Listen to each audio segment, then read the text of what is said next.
प्रधानमंत्री मोदी में दम हो तो वो तालिबान को घोषित करें, तालिबान को टेररिस्ट। सुनिए, असदुद्दीन ओवैसी सुनिए, आपको तकलीफ हो रही है, सुनिए। तालिबान को वो टेररिस्ट घोषित करेंगे।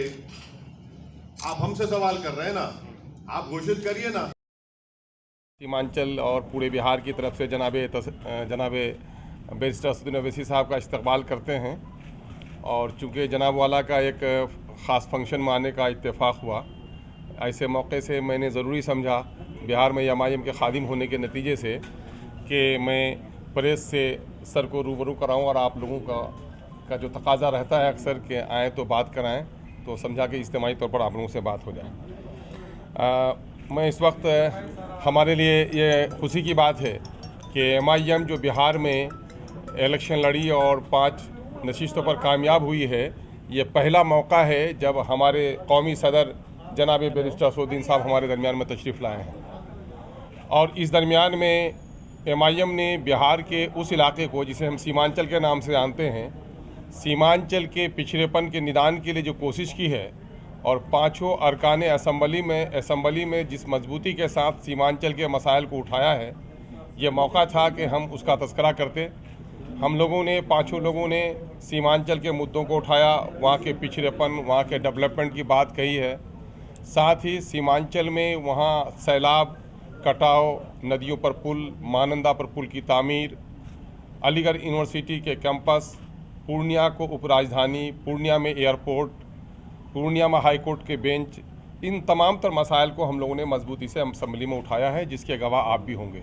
बिहार में बहुत सारी सेकुलर पार्टियां हैं, वह अक़लियतों के हवाले से बात करने से डरती, सहमती और घबराती रही हैं। ऐसे वक्त में एमआईएम ने इस कमी को पूरा किया है और बिहार में ख़ासकर अक़लियतों और दलितों के मुद्दों को बहुत ही मजबूती और तवानाई से उठाया है। वैशाली में गुलनाज को जलाया गया और वो सिसक कर दम तोड़ दी, लेकिन असम्बली में किसी पार्टी ने, जो लोग अक़लियतों की मसीहाई की बात करते हैं, किसी ने आवाज़ उठाने की हिम्मत नहीं की। उसकी ज़िल्लत भरी मौत की दास्तान भी सुनाई।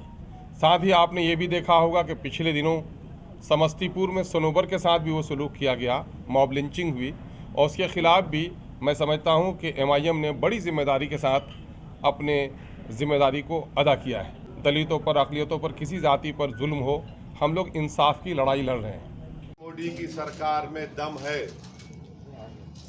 तो वो तालिबान को टेररिस्ट घोषित करे, अनलॉफुल एक्टिविटीज प्रिवेंशन एक्ट में उनको शामिल करे और ये साफ देश को बता दे नरेंद्र मोदी की सरकार के भारत यूनाइटेड नेशन की सैंक्शन कमेटी का चेयरमैन है और भारत ये तमाम तालिबान के 100 लीडर्स को डिलिस्ट नहीं करेगा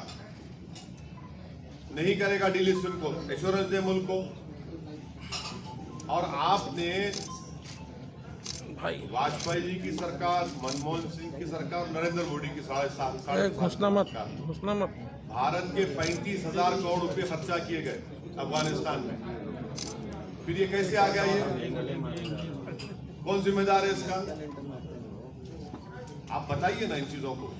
सर, आप कह रहे हैं कि अगर प्रधानमंत्री मोदी में दम हो तो वो तालिबान को घोषित करें, तालिबान को टेररिस्ट। सुनिए, असदुद्दीन ओवैसी सुनिए, आपको तकलीफ हो रही है, सुनिए। तालिबान को वो टेररिस्ट घोषित करेंगे। आप हमसे सवाल कर रहे हैं ना, आप घोषित करिए ना, यूएपीए में लाइए। यूनाइटेड नेशन की सैंक्शन कमेटी में तमाम के तमाम लोग टेररिस्ट को डिक्लेयर कर दिया गया है। वो हक्कानी नेटवर्क कौन है जिसने भारत के डिप्लोमेट को मार दिया था अफगानिस्तान में, काबुल में? वो उनका अभी मिनिस्टर बना हुआ है। तो आपको कौन रोक रहा है? आप सत्ता में है ना, तो हमारा मुतालबा सरकार से, आपको गवर्नमेंट में आप करिए ना, क्यों नहीं करते आप तालिबान को क्या मानते हैं? क्यों आप ये सवाल हमसे क्यों कर रहे हैं? क्या मानते हैं? हमको क्या करना है तालिबान से? आपने मांग किया है ना, तो आप तालिबान को क्या मानते हैं?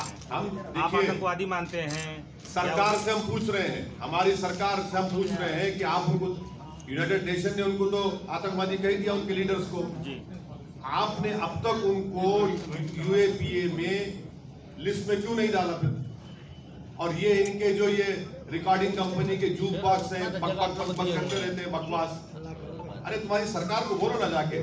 सर लेकिन तालिबान को आप क्या नहीं, मानते हैं? अपना स्टेटमेंट आपसे सवाल है ना। आप तालिबान को क्या मानते हैं? आप सरकार से सवाल कर रहे हैं, हम तो आपके प्रेस कॉन्फ्रेंस, हम आपसे सवाल कर रहे हैं।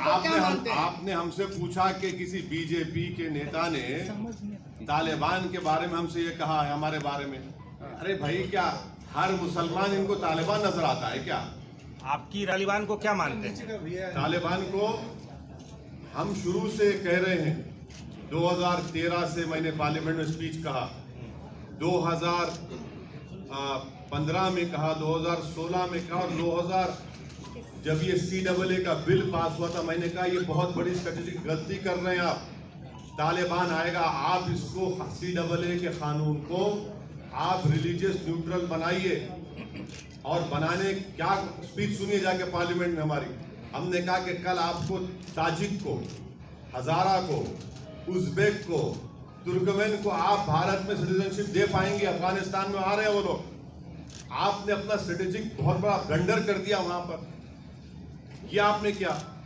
अरे ये देखिए, तालिबान से असदुद्दीन ओवैसी को क्या करना है? क्या करना है हमको? आप ये आपके दिमाग शक करते हैं हम पर। इस तरह का सवाल करना आपका शक नहीं, आपका शक सवाल है। बिल्कुल शक करना है। ये शक नहीं है, ये सिर्फ सवाल है। ये सिर्फ एक सवाल है। आपने सरकार से सवाल किया, इसलिए हमारा आपसे सवाल था। आपका नजरिया पूछा जा रहा है। अरे नजरिया संविधान का है हमारा, भारत का संविधान के ऊपर बोलिए। ओवैसी साहब ये बताइए कि तालिबान हमको मुल्क से, भारत से मतलब, हमको दूसरे पड़ोसी क्या मतलब? हमको नजरिया क्या है? क्या नजरिया? कौन सा नजरिया? हमारा नजरिया संविधान का है। हमारा नजरिया कॉन्स्टिट्यूशन का है। इसी संविधान के नजरिए से आप क्या मानते हैं, ये तो बता दीजिए। इसी संविधान के नजरिए से सरकार को तय करना। नहीं, ओवैसी साहब ये बताइए। अच्छा, इसी संविधान के नजरिए से भारत सरकार को तय करना है कि वो टेररिस्ट ऑर्गेनाइजेशन में शामिल करेंगे नहीं करेंगे। और ये संविधान के नजरिए से हमको पूरा हासिल है कि हम अपने मजहब पर चले। हम भारत के शहरी हैं। ये हर चीज दुनिया में संविधान वो हो रहा है, हम तो क्यों पूछ रहे हैं? ये बताइए कि और भारत पर उसका क्या असर पड़ेगा? ऑन रिकॉर्ड ये बात कहा कि ये जो तब्दीली आई है, ये पाकिस्तान, चीन, ये इनको मजबूत करेगा और मुस्तकबिल में हो सकता है, फ्यूचर में ये भारत के लिए एक फिक्र की बात हो सकती है। ये मेरा ऑन रिकॉर्ड मैं कह चुका हूं, ऑन रिकॉर्ड इस बात को कह चुका हूं। और उसके बावजूद भी हमारा एम्बेसडर उनसे मिलता है, हम मिलते हैं उनसे। और जो लोग भारत की एम्बेसी में काम करे थे अफगानी, उनको क्या लाए हमने? छोड़ दिया हमने उनको वहां पर, छोड़ दिया हमने उनको वहां पर। 4 हमारे कॉन्सुलेट थे, एक एम्बेसी हमारी थी वहां पर। हर साल 900 अफगानी को, 800 अफगानी को हम लाकर यहाँ पढ़ाते थे भारत में। 16,000 अफगानियों को हमने तालीम दिलाई, पढ़ाया, लिखाया, काबिल बनाया। अब क्या पोजीशन है हमारा बताइए वहां पर? हमने छाबार पोर्ट को डेवलप किया ईरान से ट्रेड करने के लिए। यही तो हम जानना चाह रहे हैं ना। और ये बातें पूरी हमने ऑल पार्टी मीटिंग में भी कही थी। पूछ लीजिए भारत सरकार से, ये सवाल हमने उठाए वहां पर। बोलिए क्या करेंगे आप? क्या आप इनको टेररिस्ट लिस्ट में डालेंगे? क्या आप इनको UN सैंक्शन कमेटी में आप डिलिस्ट करेंगे या टेररिस्ट रखेंगे? और रखते हैं तो फिर क्या आप UAPA में इनको शामिल करेंगे? और अगर नहीं करते तो अपने बीजेपी के लोग जो बकवास कर रहे हैं उनको रुकाइए।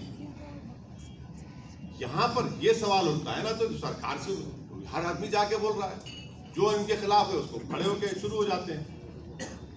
सर, आपकी पार्टी के नेता बिहार में फिलिस्तीन और इजराइल पे बयान दे सकते हैं, और आप राष्ट्रीय नेता हैं, आप कह रहे हैं कि हमको अफगानिस्तान के मसाइल से कोई मुतालबा नहीं है। आपने कभी पढ़ा महात्मा गांधी ने क्या कहा फलस्तीन के बारे में?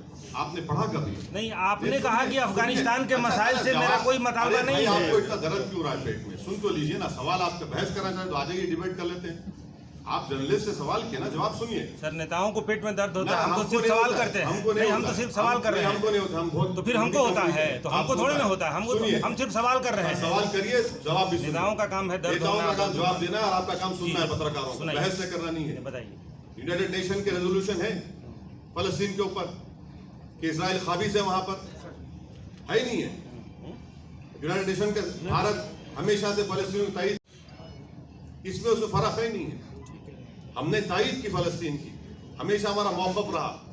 कि फलस्तीन का एक आज़ाद मुल्क बनना चाहिए। मस्जिद अक्सा बैतुल मुक़द्दस वहाँ पर है, इसका हिस्टोरिकल है, आप देखते नहीं आप लोग।